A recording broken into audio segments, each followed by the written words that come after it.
Այս ընտրությունները նաև Հայաստանի պատմության մեջ ամենից կեղտոտ, այլանդակ ընտրություններն էին։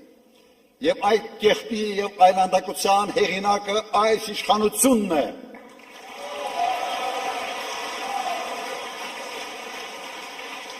Իրենք թոնավորել են այս ընտրարշավը իրենց թույնով, կեղտոտ բերաններով, կեղտոտ բառապաշարով։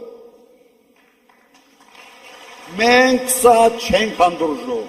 սա մեր ոճը չի։ Մենք Հայաստանը պիտի փորձենք մաքուր պահել այդ կարգի կեղտից։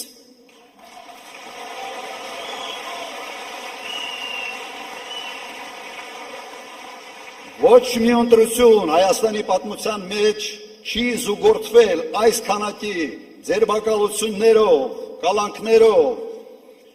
տարբեր կարգի ճնշումներով, ծեծով եւ այլ, եւ այս ամենի հեղինակը այս իշխանությունն է, որը եկել է ժողովրդարության կարգախոսներով,